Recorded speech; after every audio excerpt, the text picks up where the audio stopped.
Bismillahirrahmanirrahim. Alhamdulillah nahmaduhu wa nasta'inuhu wa nastaghfiruh. Wa na'udzu billahi min syururi anfusina wa min sayyiati a'malina. May yahdihillahu fala mudilla lahu wa may yudlil fala hadiyalah. Asyhadu an la ilaha illallah wahdahu la syarika lah. Wa asyhadu anna Muhammadan abduhu wa rasuluh la nabiyya ba'dah.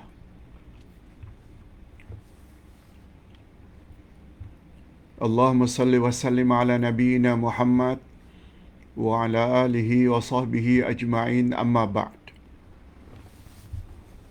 Hadirin dan hadirat serta para pemirsa yang saya hormati, Assalamualaikum warahmatullahi wabarakatuh. Alhamdulillah, kita bersyukur kehadiran Allah Azza wa Jalla. Berkat taufiknya kita dapat mengikuti insya-Allah majlis ilmu pada pagi ini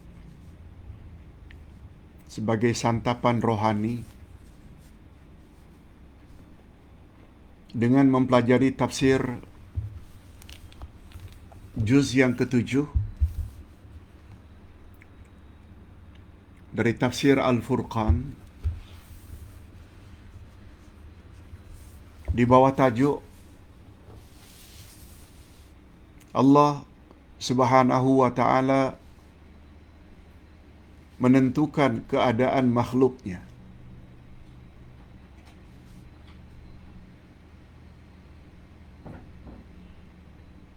Ustaz ulang sekali lagi, topik yang akan menjadi pembahasan utama kita pada pagi ini bertajuk Allah menentukan keadaan makhluknya.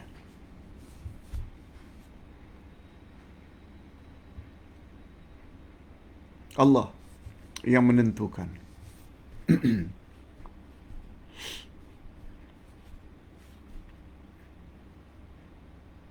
Bukan makhluk menentukan keadaan dirinya, bukan. Begitu menurut akidah Ahlus Sunnah wal Jamaah. Sebab Allah Subhanahu wa Ta'ala Maha Penentu. Dia menentu segala-galanya.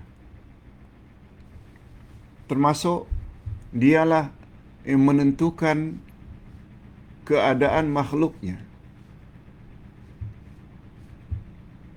Malaikat ke, jin ke, manusia ke, binatang ke. Allah lah yang menentukan.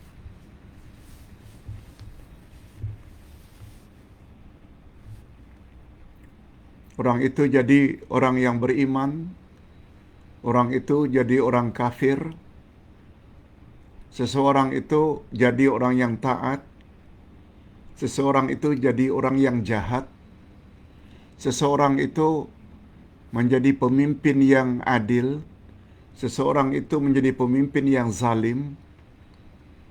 Semuanya Allah yang menentukan. Tapi jangan salah faham.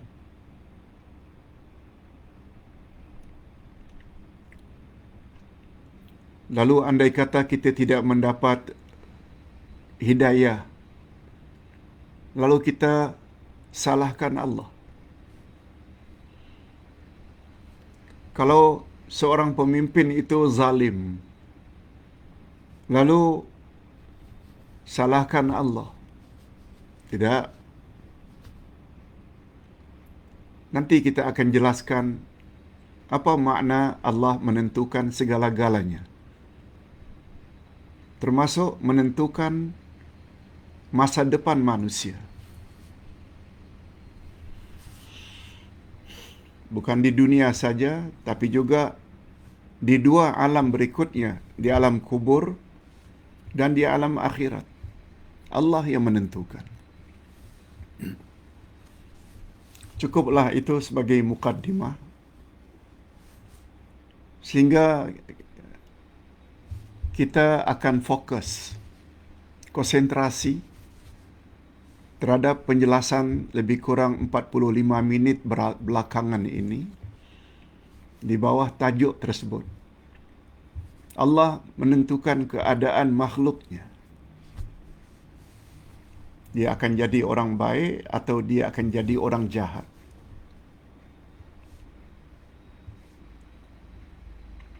Jangan salahkan Allah bila kita jadi orang yang jahat.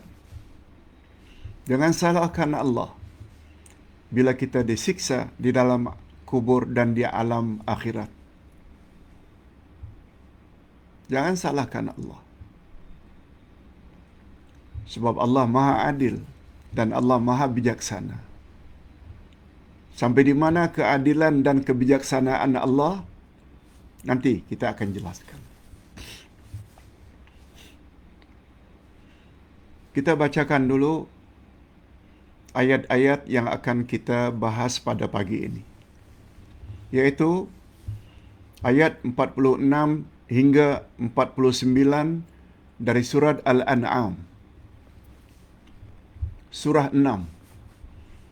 Surah 6 ayat 46 hingga 49. 4 ayat.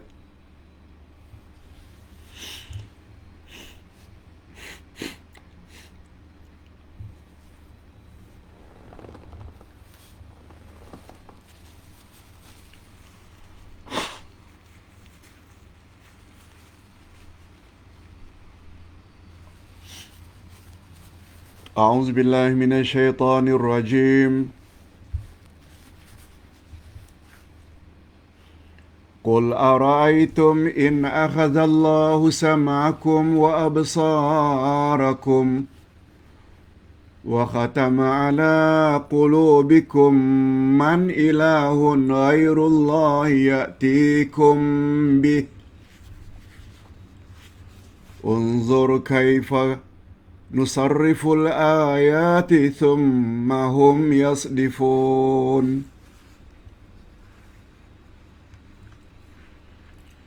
Qul ara'aytakum in atakum azabullahi baghtatan aw jahrah hal yuhlaku illa al-qawmuz zalimun. وَمَا نُرْسِلُ الْمُرْسَلِينَ إِلَّا مُبَشِّرِينَ وَمُنذِرِينَ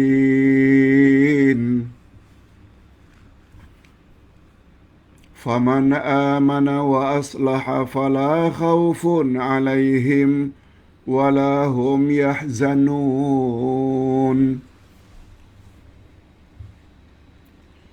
وَالَّذِينَ كَذَّبُوا بِآيَاتِنَا يَمُسُّهُمُ الْعَذَابُ بِمَا كَانُوا يَفْسُقُونَ.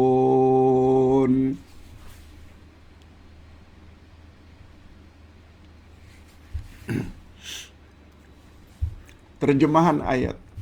Terjemah harfiah.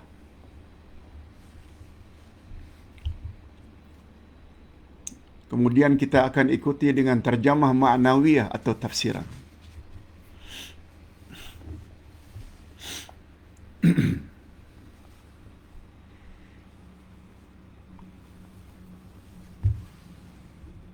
Cuba dengar baik-baik terjemah harfiahnya.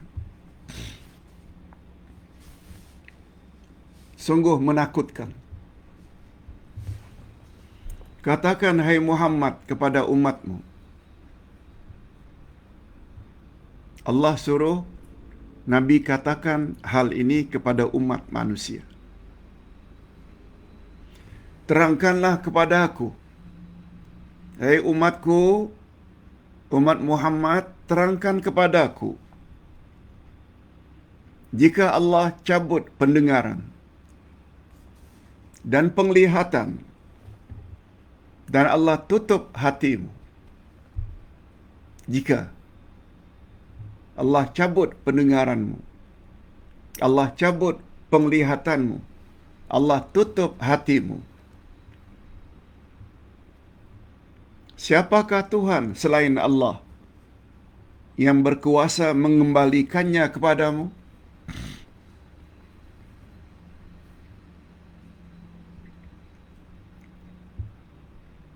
Pada asalnya kata-kata ini Allah suruh katakan kepada musyrikin Mekah. Perhatikanlah bagaimana kami berkali-kali memperlihatkan tanda-tanda kebesaran kami. Perhatikanlah. Bukan sekali dua, berkali-kali kami telah tunjukkan kebesaran kami.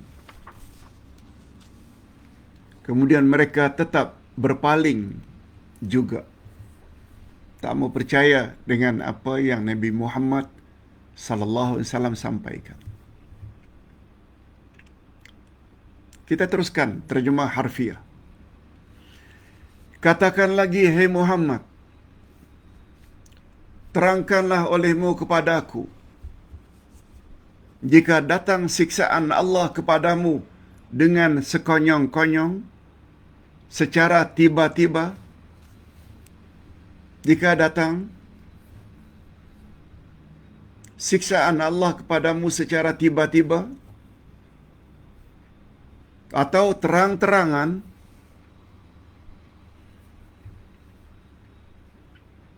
maka adakah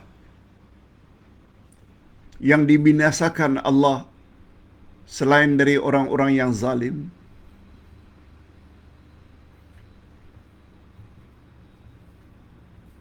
Apa makna orang yang zalim? Siksaan secara tiba-tiba atau terang-terangan, apa maksudnya? Itu nanti dalam terjemahan maknawiyah. Ayat yang ketiga atau ayat berikutnya, ayat 48,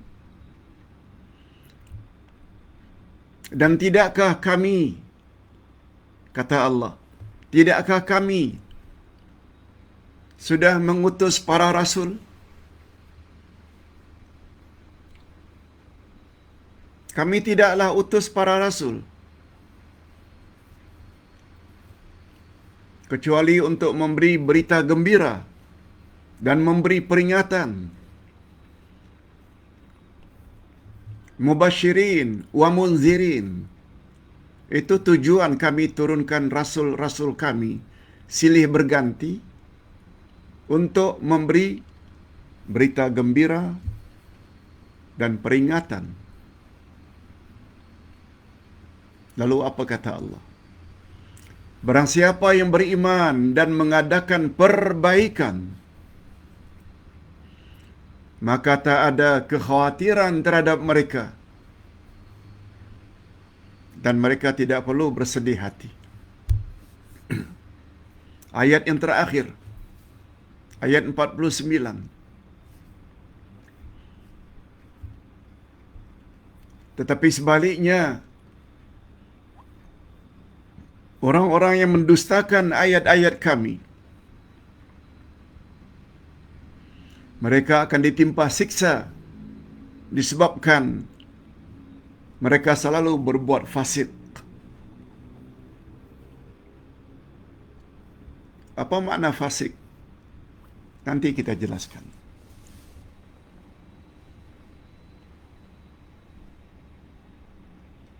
Hadirin dan hadirat, selanjutnya izinkan Ustaz untuk menjelaskan tentang terjemah maknawiyah atau tafsiran ayat demi ayat. Karena pembahasan tentang ini Ustaz tulis dalam lebih kurang 8 muka surat. Ustaz akan jelaskan secara ringkas tapi padat dan padu insya-Allah sehingga mudah difahami. Okey. Kita mulai dengan ayat yang ke-46.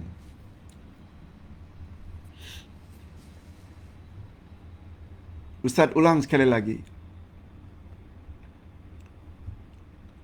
Qul ara'aytum in akhadallahu sam'akum wa absarakum wa khatama ala qulubikum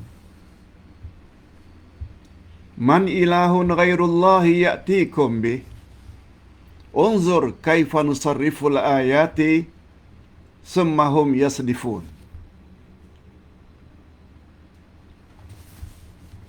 Ustaz terjemahkan secara harfiah bahagian demi bahagian, dan selanjutnya memberi terjemahan maknawiyah atau tafsiran. Sila pusatkan perhatian.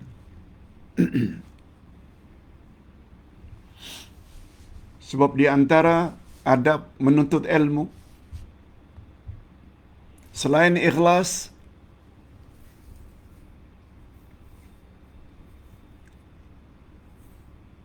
kita juga mesti istima',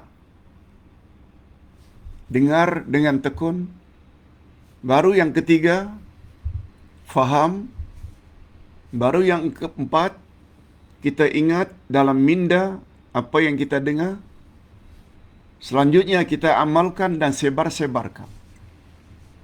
Demikian 6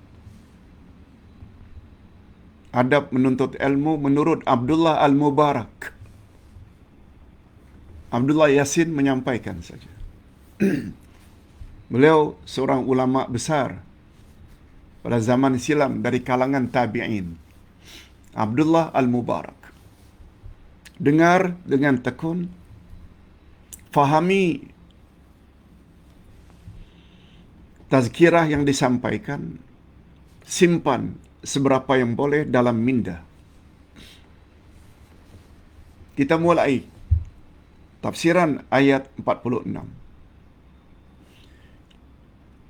Katakan, hai Muhammad, kepada penduduk Mekah penyembah berhala,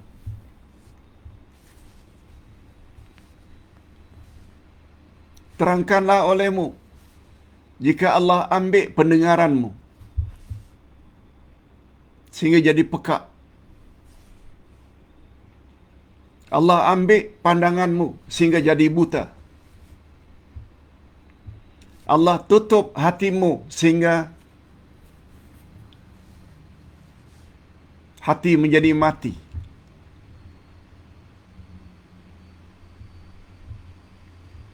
Siapakah Tuhan selain Allah yang berkuasa mengembalikannya kepadamu? Berhala-berhala yang kamu sembah ke?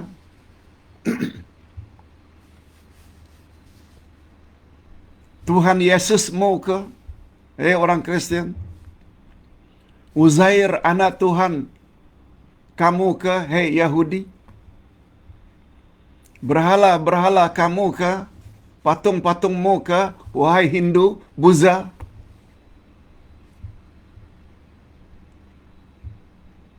Juga boleh hal ini dipertanyakan kepada orang Islam. Jika Allah cabut pendengaranmu sehingga pekak, cabut penglihatanmu sehingga buta, tutup hatimu, apakah tuan gurumu, apakah Pak Kiai, apakah Habib-Habib yang kamu banggakan itu, yang kamu sanjung, sehingga ta'assub dan fanatik tak menentu, tinggalkan Quran, tinggalkan hadis? Mereka yang kamu sanjung itukah yang akan mengembalikan pendengaranmu, penglihatanmu, dan membuka hatimu? Itu maksudnya. Perhatikanlah bagaimana kami berkali-kali memperlihatkan tanda-tanda kebesaran kami, yaitu mukjizat yang Allah berikan kepada Nabi. Terutama mukjizat Al-Quran, kalamullah.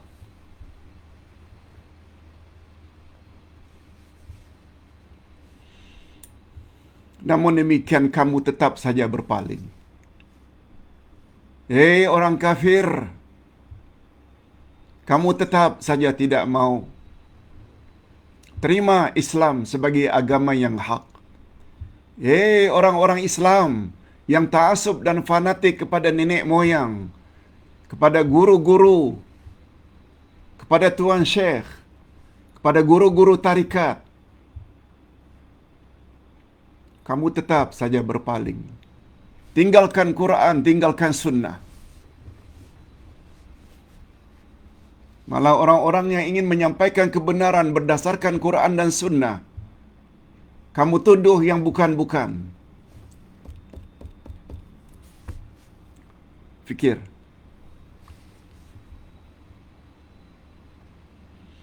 Kata ulama tafsir, Allah sebut perkara ini, pendengaran, penglihatan, dan hati atau fikiran,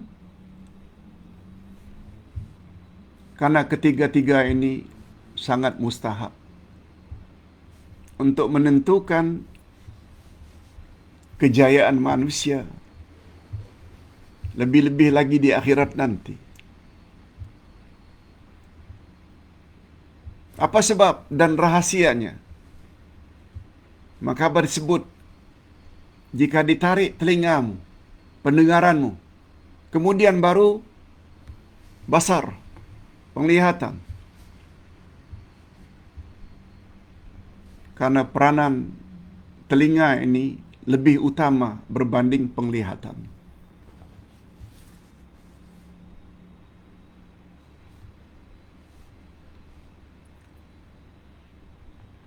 Itu sebabnya kata ulama tafsir, khasnya Imam Ibnu Katsir, mufassir yang terkenal, semua kita tahu. Apa kata Imam Ibnu Katsir?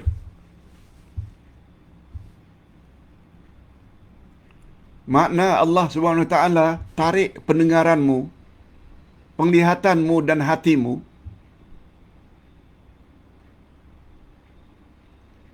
dengan makna nikmat-nikmat Allah tersebut tidak dimanfaatkan dengan sebaiknya. Walaupun tidak peka,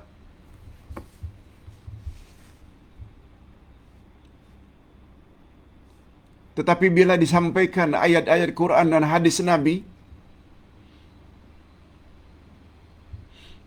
dia lebih suka gunakan telinga ini pada perkara-perkara yang tak senonoh. Dengar nyanyi-nyanyian, mendengar pidato atau ceramah politik, suka. Tapi memanfaatkan telinga untuk dengar peringatan-peringatan dari Quran dan sunnah Nabi dan nasihat-nasihat agama, itu maknanya Allah dah cabut pendengarannya. Punya mata boleh melihat dan terang, tapi tidak melihat kebesaran Allah dari apa yang mereka lihat, bulan, bintang, matahari. Begitu juga akal, hati.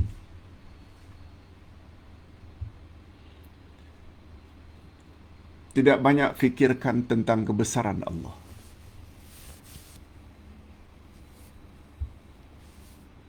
Itu sebabnya Nabi Muhammad sallallahu alaihi wasallam bila bangkit pada waktu malam, jam 3, jam 4 pagi, beliau buka jendela, lihat cakrawala dengan bintang-bintang yang gemerlapan, yang tidak dapat dihitung jumlahnya. Apa kata Nabi? Sambil membaca ayat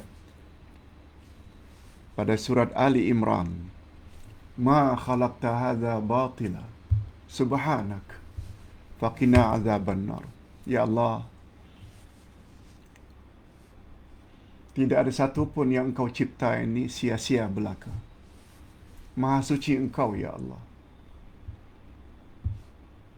Oleh sebab itu, hindarkan aku daripada api neraka. Maknanya beliau pandang kebesaran Allah itu sambil fikir akan kehebatan Allah. Itu dia.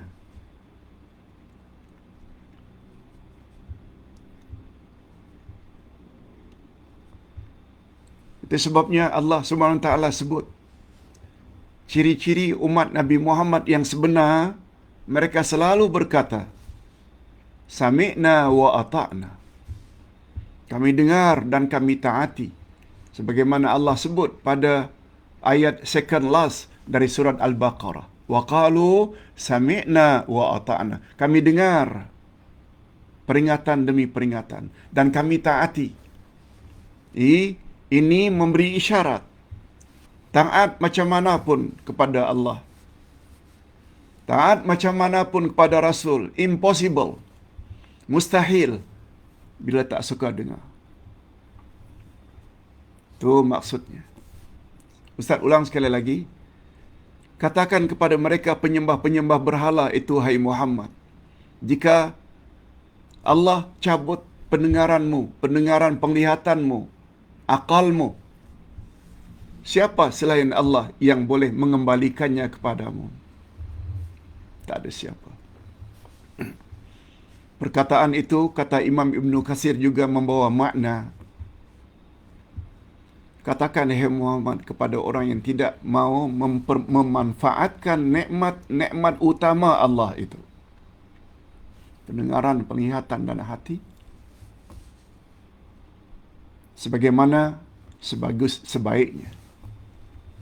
Itu sebabnya Allah Subhanahu Wa Taala sebut dalam ayat yang lain, inna sama'a wal basara wal fuada kullu ulaika kana anhu mas'ula. Sesungguhnya pendengaranmu, penglihatanmu dan hatimu semuanya kelak akan ditanya oleh Allah di akhirat nanti. Mengapa 3 indera ini atau anggota ini? Karena itulah yang paling berperanan untuk jadi manusia baik atau sebaliknya, menjadi manusia yang jahat. Kita berdoa pada Allah, Ya Rabb, masukkanlah kami ke dalam golongan orang-orang yang pandai memanfaatkan nikmat-Mu, terutama pendengaran, penglihatan dan hati kami, sehingga kami dapat menjawab semua persoalan-persoalan yang bakal Engkau ajukan nanti di akhirat.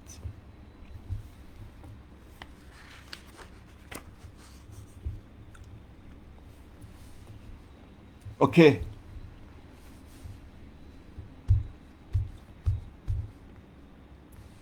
Allah sebut pada ayat tadi, walaupun mereka orang-orang penyembah berhala tidak dapat jawab cabaran Allah yang Allah suruh Nabi Muhammad cabar mereka. Mampukah berhala kamu mengembalikan pendengaran, penglihatan dan akal kamu bila dicabut? Mereka tidak mampu untuk jawab. Namun demikian, mereka tetap saja menolak nasihat Nabi. Itu sebabnya sebelum kita masuk ayat berikutnya, hadirin dan hadirat serta para pemirsa yang saya hormati, jangan jadi umat itu yang degil,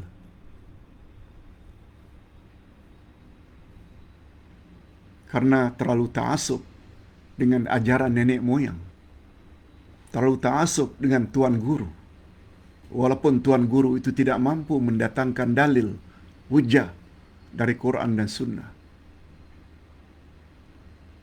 Wujud sungguh banyak dari kalangan umat Islam, walaupun mereka berserban, janggut panjang, berjubah, bercelak, tapi bukan ajaran Allah dan Rasul yang mereka utamakan. Tapi mereka terlalu ta'assub dan fanatik dengan tuan guru. Itu sebabnya Ustaz ingin berpesan kepada semua jemaah, jangan dengar cakap udai, Jangan dengar dan jangan ikut perkataan Abdullah Yasin.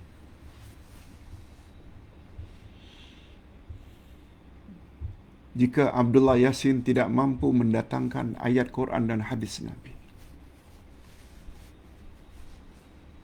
Jadi kalau kita ikut pun, itu pun karena apa yang disampaikan itu ada hujah dan dalilnya dari Quran dan Sunnah. Ikut. Sebenarnya kita bukan ikut Abdullah Yasin. Kita ikut Quran dan Sunnah Nabi. Sebagaimana ini difahamkan oleh salafus salih. Kita teruskan dengan ayat 47.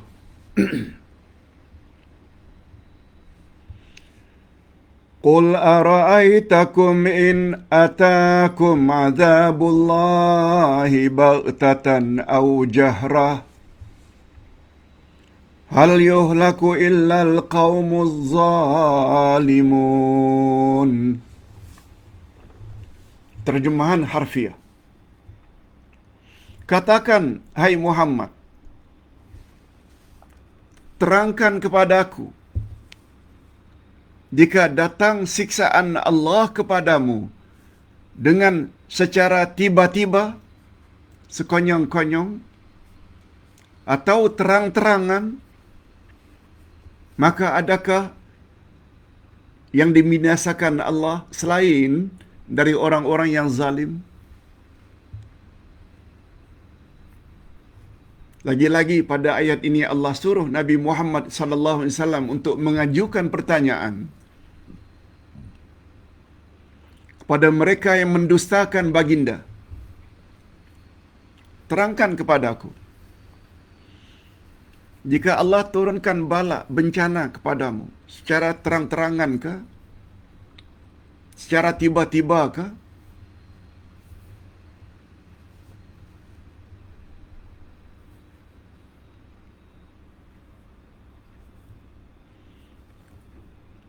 Allah Subhanahu wa taala tidak turunkan itu kecuali terhadap orang yang zalim.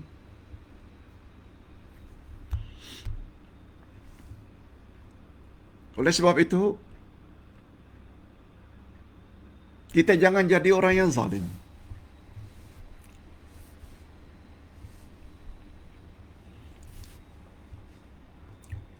Bencana, musibah, siksaan, Allah khaskan untuk orang yang zalim saja.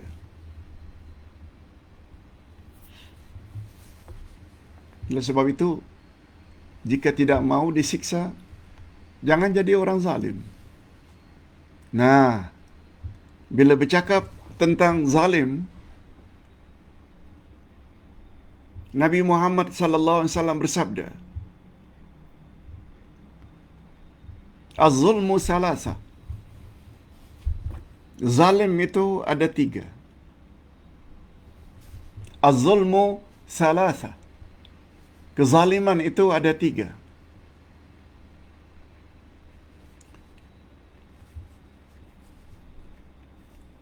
Zulmun la yaghfiruhu Allah.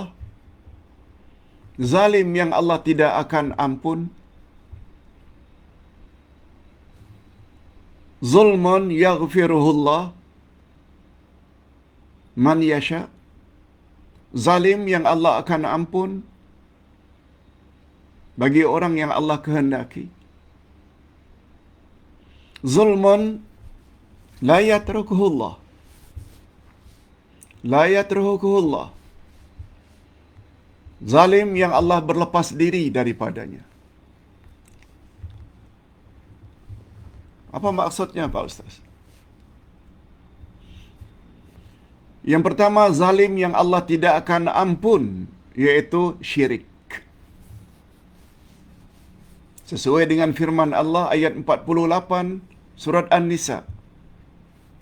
Inna Allah la yaghfiru an yushraka bih. Sesungguhnya Allah tidak akan ampun dosa syirik. Jika orang tersebut mati dalam keadaan syirik yang dia tidak sempat tobat.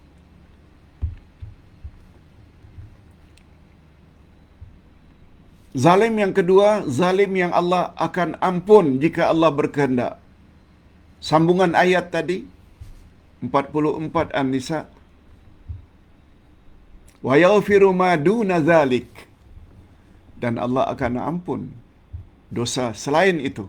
Selain syirik, Allah akan ampun bagi siapa yang Allah kehendaki. Berzina, berjudi, minum arak, itu dosa-dosa bukan syirik. Dosa-dosa itu, walaupun dia mati tak sempat tobat, asalkan tauhidnya murni, tak bercampur syirik, masih ada harapan lagi dia untuk masuk syurga. Sebab dosa jenis kedua ini, dosa yang Allah boleh ampun jika Allah berkehendak. Zalim yang ketiga, Allah akan tinggalkan. Maknanya,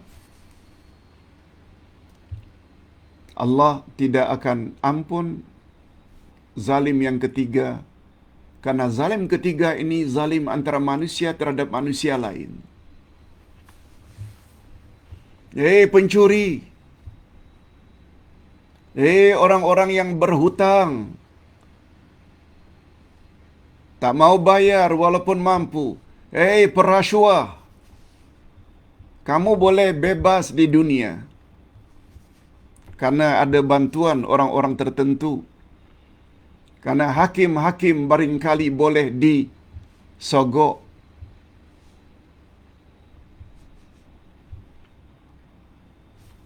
Tapi di akhirat, di mahkamah ilahi, kamu tidak akan boleh lepas. Sebab itu dosamu dengan sesama manusia.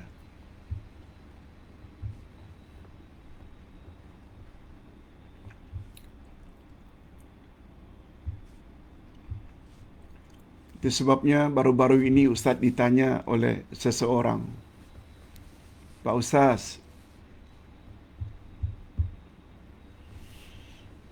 ibu mertua saya mengadu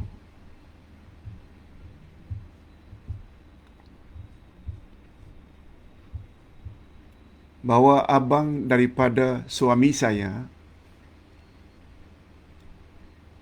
tidak memperlakukan dengan perlakuan yang baik terhadapnya, terhadap ibunya. Ibunya itu mak mertua saya. Dia terlalu cenderung untuk berbuat baik kepada ibu mertuanya. Dia pula punya isteri lebih dari satu. Dia beri kemewahan hidup kepada ibu mertuanya, tapi tidak terhadap ibu kandungnya. Jadi ibu kandungnya mengadu kepada saya sebagai menantunya. Nanti katakan ya, oleh kamu dan anakku, suamimu, katakan kepada abang suamimu itu, aku kecil hati karena tidak diperlakukan sewajarnya. Dia lebih menyayangi dan ambil berat terhadap ibu mertuanya. Ibu sampai kecil hati, sampai berpesan kepada saya, tolong sampaikan nanti setelah aku mati. Ini wasiat bahwa aku tidak reda kepadanya. Aku kecil hati. Itu maknanya di mata ibu mertuanya yang bertanya ini, abang suaminya itu termasuk orang yang durhaka. Lalu jemaah yang tanya ini,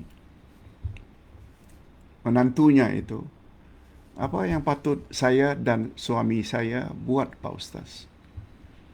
Perlu tak saya beritahu sekarang semasa ibunya masih hidup? Atau saya ikut wasiatnya untuk diberitahu kemudian setelah dia mati?